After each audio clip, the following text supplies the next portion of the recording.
আমরা সবাই এই পার্কটাকে বড় পোল নামেই চিনি। তো এখানে দেখো পার্কটার নাম, অরিজিনাল পার্কটার নাম আমরা দেখিয়ে দিচ্ছি তোমাদেরকে। তো ফাইনালি আমরা চলে আসলাম। তো এখান দিয়ে অনেকটাই জল যাচ্ছে, আর এই যে সেই নৌকা।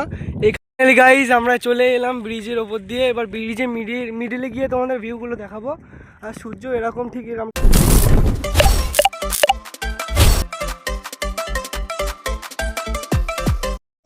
Hello guys, good morning and welcome back to my new blog. তো এখন দেখতে পাচ্ছ কটা বাজে, এখন দেখতে পাচ্ছ 5:21। তো আমি কালকে শুয়েছিলাম 12টার সময়, ভিডিও এডিটিং করে সব কিছু কমপ্লিট করে রাত্রিবেলা। তো 5 ঘন্টা ঘুম কীরকমই হবে আমি বলতে পারছি না, যে সারাদিন কীরকমভাবে কাটবে। আজকের দিনটা হচ্ছে একটু বেশি স্পেশাল। তো চলো এখন আমার সাইকেলটা বের করে যাওয়া যাক। ফাইনালি বেরিয়ে এলাম রাস্তা। এখানকার অবস্থা তোমরা দেখতেই পারবে, যেহেতু এখন ভোরবেলা। তো সেরকম একটা লোকজন, জনগণ অথবা কেউ চলাচল করছে না এখন এই টাইমে। সব দোকানগুলো বন্ধ দেখতে পাবে। বলতে না গাইজ, এখন যারা যারা বাইরে আছে তারা এখন মোটামুটি 5% লোকজনের মধ্যে পড়ে। আর যারা 1% লোকজনের মধ্যে পড়ে তারা 3টে, 3:30, 4টের সময় উঠে নিজের গোলসের জন্য ফোকাস থাকে। এটা হচ্ছে LMS হাই স্কুল, এখানেও আমরা পড়ি। এর ভিডিও একদিন নিয়ে আসবো খুব তাড়াতাড়ি। ভাবছিলাম মাঠে এখন অনেক লোক আছে, তাই না? এখন হয়তো অনেকে হাঁটছে, তো এখন দেখছি খুব কমই লোক। এখন চলে এলাম বাদুরিয়া চৌমাথা এলাকায়। তো আকাশটা দেখো কত সুন্দরই না লাগছে ভাই, ভিউটা দেখো শুধু। এখন ভোরবেলার টাইমে এখন আমি যাচ্ছি কাটাখালী ব্রিজ। ভিউটা দেখো শুধু আকাশে। এই রাস্তা যাচ্ছে এখন ব্রিজের দিকে, কাটাখালী সেতুর দিকে। তো এই দেখো ভিউটা দেখো, এখানকার চারিদিকে মাঠ, চারিদিকে মাঠ এখন ফাঁকা। কিন্তু পরবর্তীকালে এইসব জায়গায় ভালো ভালো হোটেল, রেস্টুরেন্ট হয়ে যাবে, জায়গা হয়ে যাবে। তো সামনের দিকে চলো যাওয়া যাক, সামনের দিকে রাস্তা উঠবে এখন ব্রিজের দিকে। তো চলো। এই দেখো সূর্যটা এবার দেখা যাচ্ছে হালকা হালকা, কেননা মেঘ যাচ্ছে না, মেঘে ঢেকে যাচ্ছে। তো দেখো মেঘ পাশ দিয়ে কি সুন্দরই না লাগছে। তো দাও এখানকার ভিউটা দেখিয়ে দিই তোমাদেরকে। সাইডে সব এখন জঙ্গল, এখন বাঁশবাগান, এখন কিচ্ছুই নেই। তো তবে পরবর্তীকালে এখানে অনেক কিছুই হয়ে যাবে। তো ভোরবেলা এসেছি কেননা এই টাইমে ফাঁকা থাকে। আর বিকেলবেলা আসলে ভাই তোমরাও বিশ্বাস করবে না, এখানে এত গাড়ি যায়, এত গাড়ি যায়, চারিদিকে ধুলোয় ধুলো ভর্তি হয়ে যায়। আর আগে মানে হতো না, যখন এই ব্রিজটা হয়েছে তার সপ্তাহখানিক, 2 সপ্তাহ 3 সপ্তাহ এরকম হতো না। তো জানি না কী কারণে এরকম ধুলো হচ্ছে। তো ওই জন্য আমি বিকেলবেলা করে সেরকম একটা আসি না। আমি আসলেই ব্লগ বানাই প্রতিদিনই। হয়তো বিশ্বাস করবে না, আমি এখনও এই সাইকেল নিয়ে এসেছি, কেননা আমি তোমাদেরকে বলেই দিয়েছি যে সাইকেল নিয়ে আজকে অনেক দূরে দূরে যাবো, তোমাদেরকে দেখাবো ভিউটা কীরকম লাগছে। তো এখনও সেই সাইকেলই আমি চালাচ্ছি। আমি কোনোদিন এরকম সকালবেলার টাইমে আসিনি, না আসার কারণ হচ্ছে যে আমার পড়ার থাকে সবসময়, আর আমি এমনি সেরকম একটা ঘুরিও না। দেখো তবে ধুলো হচ্ছে, এখানে গাড়ি ঘোড়া যাচ্ছে, ওই জন্য আমি সকাল সকাল আসলাম।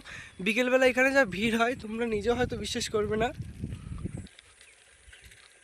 কি সুন্দর লাগে না ভাই, ভোরবেলা ফাঁকা চারিদিকে, একা ছাড়া আর কিছুই নেই, নিস্তব্ধ। মানে একা থাকার মজাটাই বলতে গেলে আলাদা এখন এই টাইমে।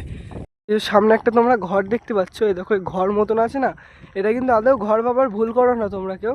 এটা কিন্তু এক টাইমে শ্মশান ছিল, পুরোনো টাইমে শ্মশান বলা হয়। এখানে কাঠ দিয়ে পোড়ানো হতো আগে।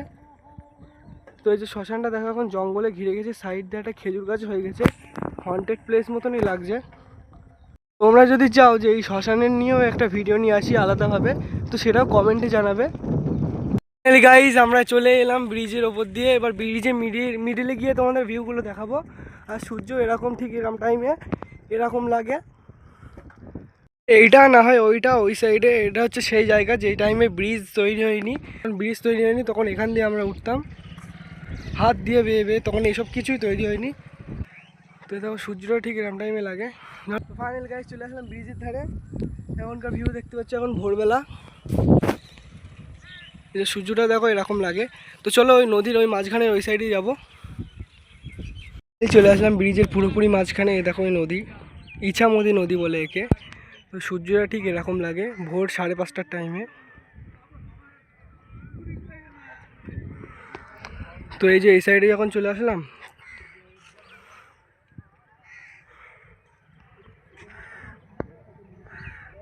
নদীর জলও ঠিক এরকমভাবে যাচ্ছে। দেখতে পাচ্ছ এই জায়গাটা হচ্ছে নিচু আর ওই সাইড দিয়ে উঁচু। ওই সাইড দিয়ে যখন উঠছিলাম তখন একটু উঁচু লেগেছিলো, কষ্ট পারি জাস্ট ভালোভাবে প্যাডেল করে নিই। ও গাইস তো দেখতে পাচ্ছ ফাইনালি আর প্যাডেল করছি না আমরা। ও ভাই কত নিচু, ও ভাই দেখতে পাচ্ছ। ও ফাইনালি ব্রিজের এইবারে চলে এসেছি। আর ওই যে একটা সাইনবোর্ড টাঙানো আছে ওই ওপরে দেখতে পাচ্ছ, ওখানে লেখা আছে তো ইজু। তো এই সাইড দিয়ে তোমাদের লোকেশানে তোমরা চলে যেতে পারবে এখান থেকে। এখনও আমরা দুটো ভালো ভালো প্লেসে যাবো, তো সাথে থেকো। তো চলো আগে দেখা যাক আর কোন কোন জায়গায় যেতে পারি। এখনও দুটো ভালো ভালো জায়গায় যাবো, তো চলো। ফাইনালি আমরা ব্রিজটা পার হয়ে কিছু দূর এসে এই ফাঁকা জায়গায় এখানে আসলাম। তো এখানে ডান হাতে একটা টার্নিং থাকবে, তো চলো ওই রাস্তা দিয়ে যাওয়া যাক। তো গেস করে বলো যে কোথায় যাচ্ছে আমরা এখন। আর এখানে লেখাও আছে, দেখে নিতে পারো। তো চলো যাওয়া যাক।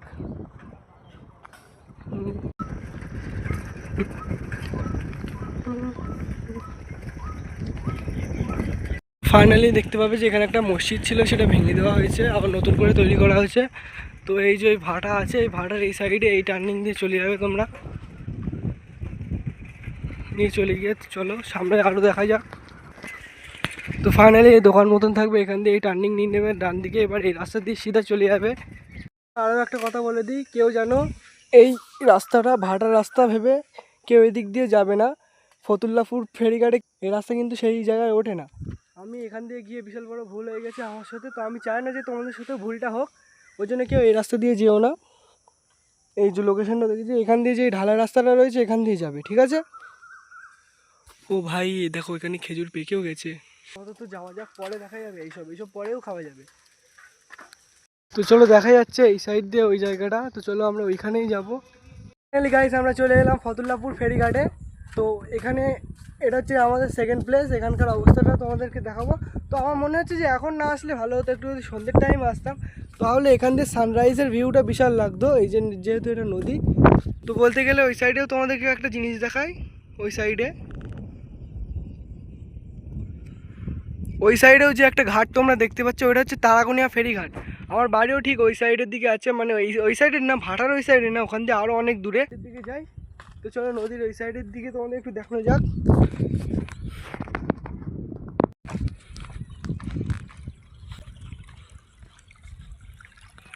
তো ফাইনালি আমরা চলে আসলাম। তো এখান দিয়ে অনেকটাই জল যাচ্ছে, আর এই যে সেই নৌকা এখান দিয়ে ওই পার হওয়া যায় ওই সাইডে। ওইখানে যেহেতু আর একটা ঘাট আছে, সেটা হচ্ছে তারাগুনিয়া ফেরিঘাট। অবস্থা দেখো, চড়ও পড়ে গেছে, ঠিক এরকম লাগছে। তো এখন দেখতে পাচ্ছ এখন 6:15। আমরা যেহেতু বেরিয়েছিলাম 5:30 ওরম টাইমে, 5:30টার দিকে। তো এখানে সূর্যটাও দেখো কী সুন্দর লাগছে। এই যে আমাদের সেই ইছামতি নদীর সাইডে আমরা চলে আসলাম। আর ওইদিকে ছিল আমাদের কাটাখালী ব্রিজ।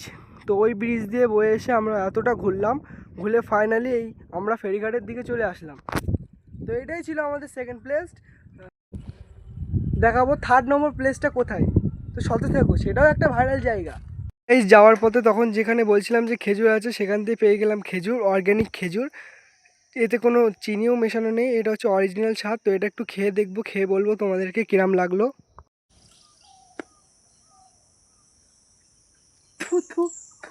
যা ভাবলাম এখনও পাকিনি, কাঁচা অবস্থা আছে। তো এত হলুদ হয়ে যাওয়ার ফলে মনে হচ্ছে যে পেকে গেছে, তবে পাকিনি। কীরকম একটা লাগলো। 5:30টার সময় আমি বেরিয়েছিলাম, তো অতিরিক্ত খিদে লাগার কারণে আমি গাছ থেকে আমি পেরে খেয়ে নিলাম। নেক্সট প্লেসের দিকে যাওয়া যাক, 3rd নম্বর প্লেসের দিকে চলো যাওয়া যাক। এই পড়িস না। তো আমার প্রায় খাওয়া হয়ে গেছে, আর 2 মিনিট লাগবে খেতে। খেয়েই চলো আমরা যাব আমাদের 3rd নম্বর প্লেসের দিকে। হ্যালো গাইস, আমরা পৌঁছে গেলাম সেই ভাইরাল 3rd নম্বর প্লেসের প্রায় কাছে। গাইস আমরা চলে আসলাম সেই জায়গায়। এটা হচ্ছে বড় পোল। একটা দিকে খোলা ছিল, তো এই দিক দিয়ে আসলাম। তো চলো আগের দিকে গিয়ে দেখাচ্ছি কি করব আমি এখানে এসে।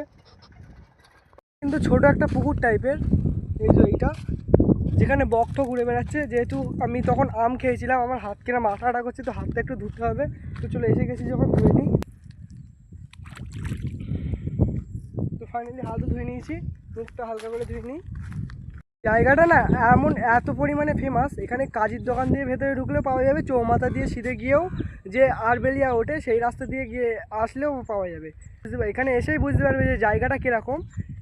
এই পোলটা বলতে গেলে এই পোলটা এই সাইড দিয়ে শুরু, এই সাইড দিয়ে গিয়ে পোলটা এখনও অনেক দূর আছে, ওর থেকেও আরও দূর যাবে। এই রাস্তাটা হয়তো এখানে দেখা যাচ্ছে ওই সাইডে একটা টার্নিং আছে, ওই জন্য এটা এরকমভাবে বেঁকে যাচ্ছে। দিয়ে হচ্ছে ছোটো মতন একটা ব্রিজ, এখানে হচ্ছে টিকিট কাউন্টার, এখান দিয়ে সবাই টিকিট কাটে। এখন হয়তো তালা দেওয়া, এখন যেহেতু কটা বাজে 8টা বাজতে 15 মিনিট বাকি এখন, ওই জন্য এখন গেট বন্ধ। ক্যামেরার জন্য 50 টাকা, সাইকেলের জন্য 5 টাকা, মোটর সাইকেলের জন্য 10 টাকা, আর প্রবেশ মূল্য মানে টিকিট হচ্ছে তোমাদের 15 টাকা। আমরা সবাই এই পার্কটাকে বড় পোল নামেই চিনি। তো এখানে দেখো পার্কটার নাম, অরিজিনাল পার্কটার নাম আমরা দেখিয়ে দিচ্ছি তোমাদেরকে। এখানে লেখা রয়েছে সত্যজিৎ রায় বিনোদন পার্ক। তো এটা বিশালই বড়, গেটটা দেখেই তো তোমরা বুঝতে পারছো। এখন আপাতত ভেতরে যাব না, নেক্সট ভিডিও আমরা এই পার্কের ভেতরে ঢুকবো, ঢুকিয়ে দেখাবো এরকম কী অবস্থা আছে, সবই দেখিয়ে দেবো, ঠিক আছে? কটা বাজে এখন, যেহেতু 9টা বাজতে যায়, তো এখন আর থেকে লাভ নেই, প্রচুর গরমের ফলে। চলো এখন বাড়ি যাই, বাড়ি গিয়ে তোমাদের সাথে দেখা হচ্ছে। তো চলো। তো গাইস দেখতে পাচ্ছ এখন কটা বাজে, এখন 9:30 বাজতে যায় প্রায়। ফাইনালি গাইস এতটা রাস্তা সাইকেলে ট্রাভেল করার পরে বাড়ি চলে এলাম। উফ, বিশাল গরমে। তো গাইস সকালবেলা যেহেতু কিছু খাইনি, তো আমার ব্রেকফাস্টে চলে এসেছে 2টো পাউরুটি আর একটা কলা। তো চলো খেয়ে নেওয়া যাক। তো দেখতে পাচ্ছ আমার পাশে এই বাবু বসে আছে, আমার সেজে বাবু। তো একটা ছবি দেখাই, দেখো আজকে বিকেলে একটা বিশাল মজাদার ঘটনা ঘটে গেছে। এই ছবিটা দেখে আমি আজকে স্লেটের লেখা পেন্সিল দিয়ে আঁকার চেষ্টা করছি, জানি না কেমন হয়েছে, কীরকম হয়েছে অবশ্যই কমেন্টে জানাবেন। এই যে আমার সেজে বাবু, এইটা এই মানুষটা আমার পাশেই বসে আছে। তো গাইস আজকে হয়তো ব্লগটা একটু বেশি লং হয়ে গিয়েছে, কেননা আজকে অনেক জায়গায় গিয়েছিলাম। আর সত্যি বলতে গেলে আমি আমার দাদাদের সাথে আজকে সন্ধ্যে 6টার সময় কাটিহাট বেড়াতে গিয়েছিলাম, তাও আবার সাইকেল চালিয়ে। যে কাটাখালির ওপর দিয়ে গিয়ে অনেক দূর 20 কিলোমিটার আমি সাইকেল চালালাম, আর সকালবেলা হিসাব মতন 10 কিলোমিটার। তো আজকে আমি ভাই 30 কিলোমিটার সাইকেল চালালাম। তো যাই হোক, আজকের ব্লগটা হয়তো একটু বেশি বড় হয়ে গিয়েছে। তো সন্ধ্যেবেলা যেহেতু আমি গিয়েছিলাম কাটিহাটে আমার দাদাদের সাথে, তাই ওই জন্যে আমি বই নিয়ে একটু বসতে পারিনি, যেহেতু কোশ্চেন ব্যাংকে অনেক লেখার কাজ ছিল। এটা হিসাব মতন আমার একটা এক্সকিউজই তোমরা ধরে নিতে পারো। তো সত্যি বলতে গেলে সেই কাজটা আমার কালকের মধ্যে করে নিতে হবে। আর বলতে গেলে আমার বাড়ির পাশে আজকে একটা জলসা হচ্ছে, সেই জলসায় আমাদের নিমন্ত্রণ করেছে, তো যেতে হবে। এটা হচ্ছে পারিবারিক জলসা। তো সরি, আমি জলসার কোনো ব্লগিং ভিডিও নিয়ে আসতে পারবো। ভিডিওটা আজকে অনেক লং হয়ে গিয়েছে, তো তার জন্য একটু ক্ষমা চাচ্ছি আমি তোমাদের কাছে। তো যাই হোক, ভিডিওটা কেমন হয়েছে কমেন্টে অবশ্যই জানাবে। আর তোমরা বলবে যে আমার কোন জায়গায় ভিডিওতে অসুবিধা হচ্ছে। ভাই তোমাদের কাছে ভাই আমি মন থেকে অনুরোধ করছি, তোমরাই আমার ভুলগুলো সংশোধন করে দিতে পারবে, সেইগুলো একটু কমেন্টে জানাবে যে আমার এই ব্লগিং লাইফে আমি এসে আমার কোন জায়গায় ভুল হচ্ছে, তোমরা একটু আমাকে বলবে প্লিজ ভাই। আমি তোমাদের কাছে চাচ্ছি যে তোমরা আমাকে বলো যে আমার ভুলগুলো কোন জায়গায়। তো আজকের ব্লগটা কেমন লেগেছে কমেন্টে অবশ্যই জানাবেন, আর যদি ভালো লেগে থাকে একটা লাইক একটা সাবস্ক্রাইব অবশ্যই করবেন। Thanks for watching, bye bye.